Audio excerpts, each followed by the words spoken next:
Hello everyone.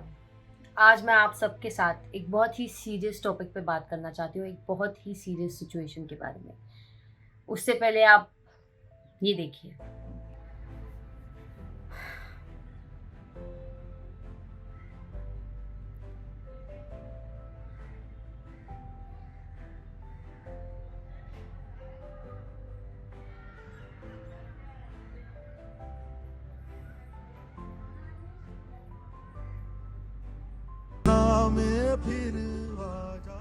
अभी recently कुछ doctors ने ये रील शेयर की है which are working in Kolkata, which are in the same vicinity, and this is what the scenario is. Please watch. সবাই শুনো, আজ কি ওপরি বন্ধ থাকবে। কলকাতা আরজিকের হসপিটালে যে হয়েছে, যে একটা মেয়ের সাথে হয়েছে, একটা রেপ আর একটা মার্ডার, এটা হয়েছে হসপিটাল ভেতরে। The authorities of the college are saying, what was the doctor doing in a seminar hall if she was on a 36-hour duty? Like, really? Now they are threatening to fail all the students of that college. Authorities always blame the girl, saying she was wearing small clothes or she was drunk. But she was on duty saving lives. আমার আমার তো কত patient দেখে, তোমার লাইফের জন্য emergency patient সবগুলো দেখে আমার জন্য প্রোটেকশন হবে না। আমরা চাই সবাই, আমি বুঝতে পারছি যাতে আপনাদের যে ডিমান্ড, সেই ডিমান্ডগুলো ফুলফিল করার জন্য সাধারণ মানুষ দিকে আপনাদের পাশে চাইছেন। আমরা চাই সব মানুষ, সাধারণ মানুষ সবগুলো আমার সাপোর্টে চলে আয়। एक 31-year-old डॉक्टर का rape and murder case at RG medical college Kolkata. Recently almost Thursday night को ये इंसिडेंट हुआ है, जब एक पोस्ट ग्रेजुएट ट्रेनी डॉक्टर को इस हॉरिफाइंग सिचुएशन से गुजरना पड़ा है, ना ही रेप बट एक मर्डर की सिचुएशन से। And being a medico, I have to raise my voice, I want to raise my voice and I will raise my voice against this, because night duties पे female doctors को रखना, mail doctors को रखना भी safe नहीं है। Doctors को night duty पे इसलिए रखा जाता है क्योंकि इमरजेंसीज आती है, एंड बहुत से ऐसी इमरजेंसीज लाइफ थ्रेटनिंग होती है जो रात के वक्त आती है। बट हम अगर अपनी सिक्योरिटी को सैक्रिफाइस करके आप सबके लिए इतना लेट नाइट अपनी फैमिली, अपनी पर्सनल प्रोफेशनल हर चीज़ को साइड में रख के हम लेट नाइट वहाँ पर अटेंड कर रहे हैं इमरजेंसी में अपनी ड्यूटी, और उस वक्त हमारी सिक्योरिटी के लिए कौन जिम्मेवार होता है? इसका जवाब चाहिए हमें, इंडियन मेडिकल एसोसिएशन से भी चाहिए और हमारी देश की गवर्नमेंट से भी चाहिए। सो जो विक्टिम है, उन्होंने पेरिस ओलंपिक्स का वो गेम देखा of Neeraj Chopra silver winning win, and उसके इमीडिएट बाद अपने दोस्तों के साथ डिनर करके उन्होंने अपने कलीग्स के सामने अपनी मदर को कॉल किया और कहा कि माँ, मैंने खाना खा लिया है, मैंने डिनर कर लिया है, आप डिनर कर लो। और वो अपनी ड्यूटी पर चली गई, और ड्यूटी पर जाके वो स्टडी करने के लिए एक ऐसे जोन में बैठी थी जहाँ पर उसके इंटेंशंस प्योरली बस स्टडी करके अपने फर्दर एजुकेशन के लिए मेहनत करने के इंटेंशंस थे, उसके बियॉन्ड कुछ नहीं। और तब ये भयंकर वाहियात हादसा हुआ जहाँ एक रेपिस्ट, एक क्रिमिनल, एक खूंखार जानवर, एक बड़ा धब्बा सोसाइटी के लिए आकर उसने उस 31-year-old डॉक्टर का रेप किया और उससे मर्डर किया। कहा जाता है कि वो शायद एक पुलिस वॉलंटियर था, सिविल वॉलंटियर था, and he was working with the police.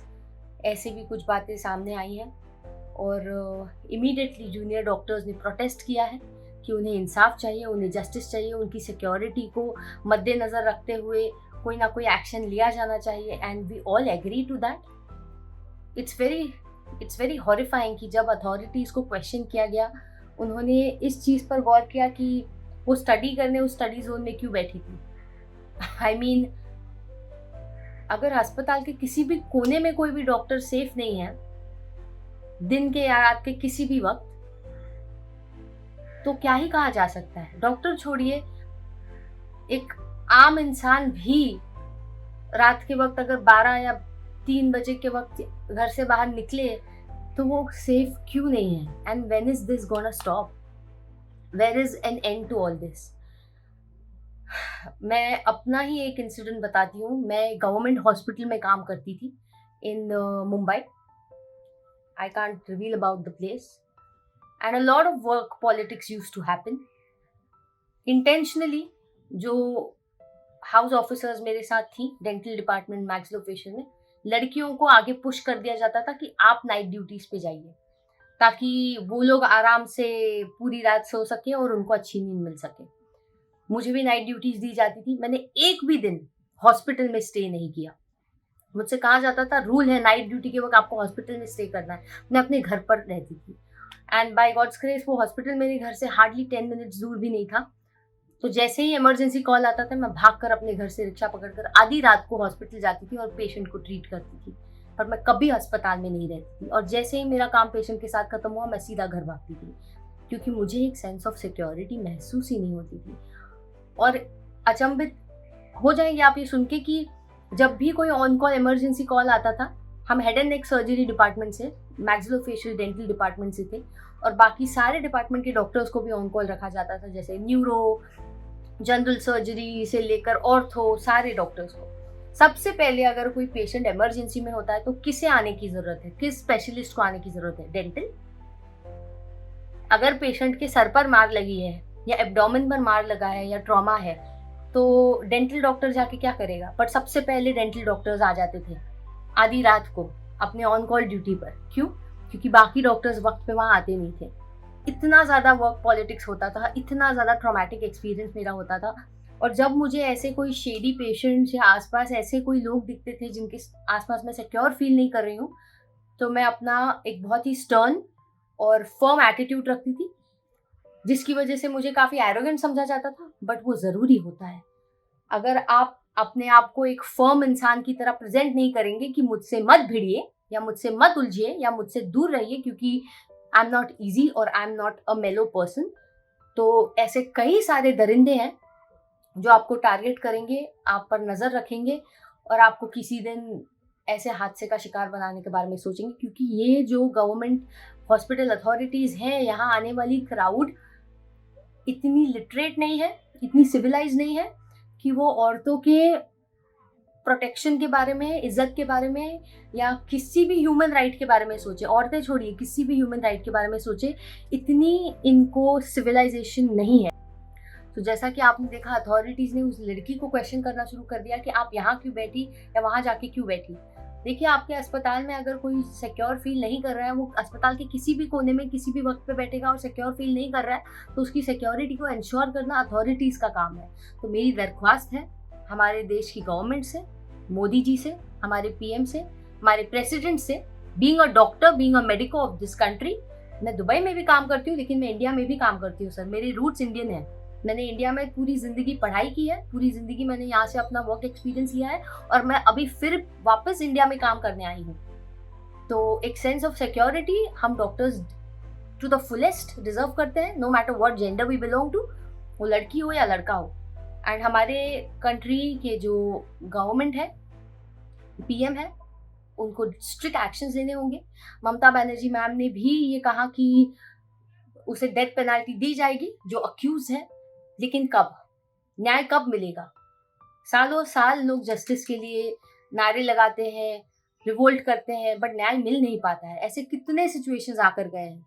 तो अब मैं आप सबसे कह रही हूँ, प्लीज इस मैसेज को जितना हो सके उतना प्रोपोगेट कीजिए. We all deserve justice and we all deserve the protection and security and basic human rights that we are born for. That's all I want to say. And I just can't take such situations coming back and forth. ये हमारे देश का पहला ऐसा incident नहीं है. ये beyond tolerance है and beyond acceptance है. So all you Indians out there, we need to give a shout out and we need to raise our voices. We need to take a stand for such a situation and the right kind of measures are to be taken. सही तरीके से इस situation को handle करके उस murderer को death penalty immediately मिलनी चाहिए. All you medicos out there, please join hands with us. ये वीडियो एंड करने से पहले मैं सारी लड़कियों से ये दरख्वास्त करना चाहती हूँ, no matter you're a doctor, you're an engineer, teacher और यूर अ हाउस वाइफ और you're just somebody who is a student. आप सब से मैं ये दरख्वास्त करना चाहती हूँ, प्लीज़. मैं पर्सनली हमेशा अपने प्रोटेक्शन और प्रिकॉशन के लिए अपने साथ हर जगह कैरी करती हूँ and I get judged a lot for this, but this is very useful. It's a torch machine, it's a shock machine and आप देख सकते हैं कितने वर्ड्स लिखे हैं इसके ऊपर. इतने वॉट्स का झटका देता है ये। आप समझ रहे हैं? It is meant for police people and security. Every person on this planet can carry this, it is very essential. तो आप सब लड़कियां, जब भी आप ऐसे सिचुएशन से या ऐसे माहौल में, अगर आपको काम की वजह से या फिर किसी पर्सनल रीजन की वजह से ऐसे माहौल में आपको जाना पड़ा जहां आपको सिक्योर फील नहीं हो रहा है, carry this in your hand, charge it well and carry it. सामने वाले की सिट्टी मिट्टी गोल हो जाएगी, उसकी वाट लग जाएगी। Please believe me, every woman should carry this, and I'm giving an open advice. It's very important, it's very important. अब तक मुझे ज़रूरत नहीं पड़ी है इसकी, मैंने ये खरीद के कम से कम 3 साल से ऊपर हो चुका है, बट मुझे अब तक ज़रूरत नहीं पड़ी। But girls, you never know, जैसे आजकल आसार और न्यूज़ आ रहा है, we all need this. Please carry it for your safety. Thank you.